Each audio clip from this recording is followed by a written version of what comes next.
Hiya, I'm Bruce Fummey from Scotland History Tours. If you're interested in the people, events and places in Scottish history and you want some great ideas about places to visit in Scotland, then subscribe to my YouTube channel and click on the notification bell. That way you'll be notified every time I make a new YouTube video. In the meantime, let me tell you a story. Okay, so today I want to tell you about a key date in Scottish history, and if you stick with me to the end, I'll give you some fantastic places to visit on a day out in Scotland.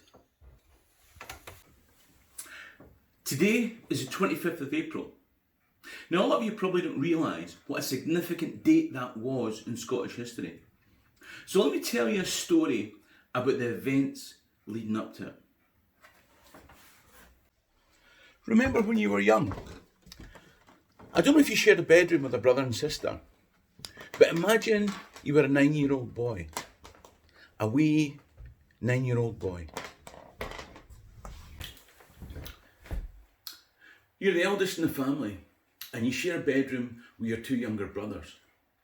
Now they're sleeping, but as you lie awake, you think about your dad. He works away a lot. You wish you didn't have to. He's been away for weeks this time. And you and your brothers wish that you could spend more time at home, but he's got an important job and a lot of people depend on him. He says that you'll do the same job when you grow up. But you don't want to grow up. You just want your dad. Suddenly, the bedroom door flies open. It's your mum. She says that you and your brothers have to get ready. There's no time to lose. Your dad's dead. Somebody's killed him. It wasn't an accident, and now they might be coming for you. Now, before you've got time to think, you're roughly bundled by kind hands for a midnight flight. You feel completely alone, because you are. You're on an uncertain path through a dark night to a safe house, but your brothers have been taken elsewhere. You don't know if you'll ever see them again. By the way, your name's Malcolm. Your dad's name's Duncan. And the man who killed him is called Macbeth. Years from now, some celebrity scribbler will tell the story of that night. But when he does, he'll tell it with more fake news than you can shake a spear at. He'll make it look like you did nothing to save your dad. He'll make it look like you were an adult male who pissed his pants and ran to London. Don't worry, it's okay to pee your pants when you're 9. I'll be honest, even as an adult when you've had too much whiskey, it doesn't matter. You have to leave home and live with a distant relative in a foreign country. But as you grow, you'll never forget that night. And you'll never stop hating Macbeth.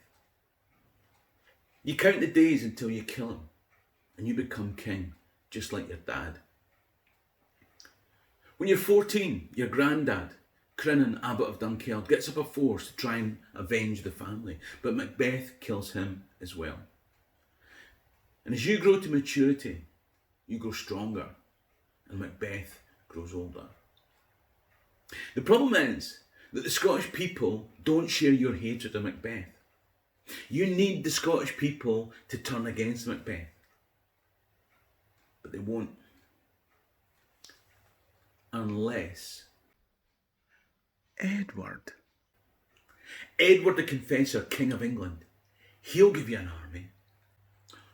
Okay, so Edward won't give you an army, but he will give one to your uncle Siward of Northumbria. You can go along, but Siward's in charge. It's not perfect, but it's a plan. And with Edward and Siward's English troops, you come back to Scotland for the first time since that night. And as you and Siward's ships sail along the broad waterway, the Firth of Tay, up towards Scone, Macbeth's got wind of your approach, and he's fallen back to his hill fort at Dunsinnan Hill. And as you sail westwards along the Tay, you can see the hill fort on the north bank. Now, your family are from Dunkeld. Your granddad was the Abbot of Dunkeld, remember? And somebody suggested that instead of disembarking here on the north shore of the Tay, south of the Dunsinane Hill Fort, what you should do is you continue all the way up the Tay and ground the boats between Burnham and Dunkeld. Then walk the 19 miles back over land, carrying trees as camouflage. It would be like Burnham Wood was moving. Tip. Seward's in charge, and he decides to go for the full frontal assault, just the way you wanted. It's a bloody battle, there's no quarter given, but there's no doubt that you and Seward and your Geordie pals have got the upper hand. Macbeth has to flee from the hill fort and head north. But you can't pursue him because you've lost so many men as well. Even Seward's own son is dead. And so, bloodied and bruised, you turn back. But you're not going to let it end here, are you? Of course not. Now it takes a full 3 years before the English king will give you another army to defeat and kill Macbeth. And even then, the Scottish people make Macbeth's stepson Lulach king instead of you. It takes another 9 months to kill him. And then, finally, on the 25th of April, 1058, you find yourself at Scone. 18 years after that night. 18 years. It's the time it takes to grow to manhood.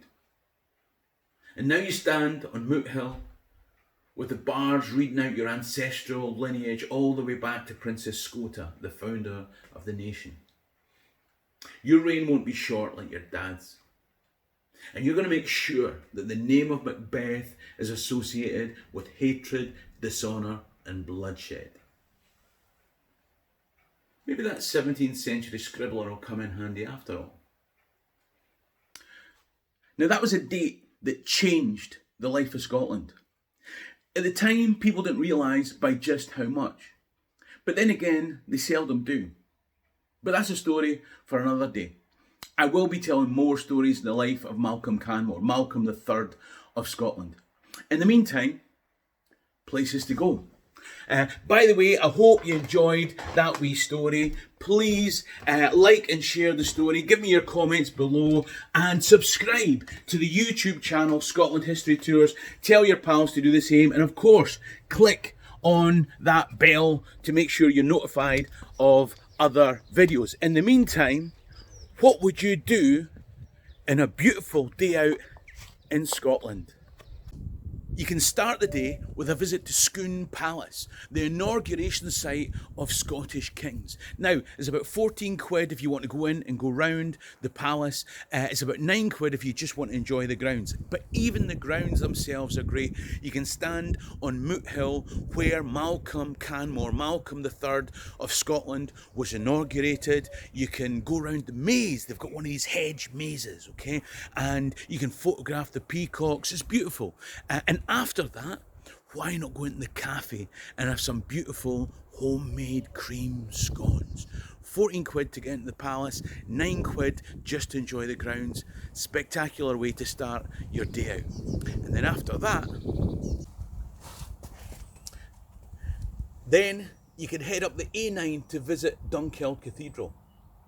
It's a site where Malcolm would have run around in the grounds there as a child, because remember, his granddad was the abbot of Dunkeld. It's a beautiful spot down in the banks of the River Tay there. It's absolutely, I love it. And Dunkeld's a really quaint town. There's coffee shops, there's stuff to see and do. Go there. I'll probably make a video at some point about Dunkeld. Incidentally, there's a wee museum inside the cathedral, so don't miss that. There's a door off to your left as you look up the length of the cathedral. The wee museum tells you all about the Dukes of Atholl, life in Dunkeld, stuff like that. Then after that, take the road from Burnham to Dunsinane Hill and climb to the remnants of Macbeth's hill fort there, where the battle we discussed took place. Now, if you're a 55-year-old fat man, it'll take around 25 minutes to climb to the top of the hill. But when you get there, the views are stunning all along the Strathmore Valley on one side and across to the Tay Valley and the Carsagowrie on the other side. It's absolutely beautiful. Now, if you're not Scottish, I've provided a link below to a Google map that you click and it'll show you a map. I've assumed a starting point of Edinburgh because a lot of people who come to Scotland go to Edinburgh first, okay? Now, the link below is only available on the YouTube version, so subscribing to Scotland History Tours on YouTube channel, that's definitely the way to go. Anyway, click the link and you can follow the route. Better still, hire a tour guide. How many dogs is going to be a llama alive? Cheery and Drasta.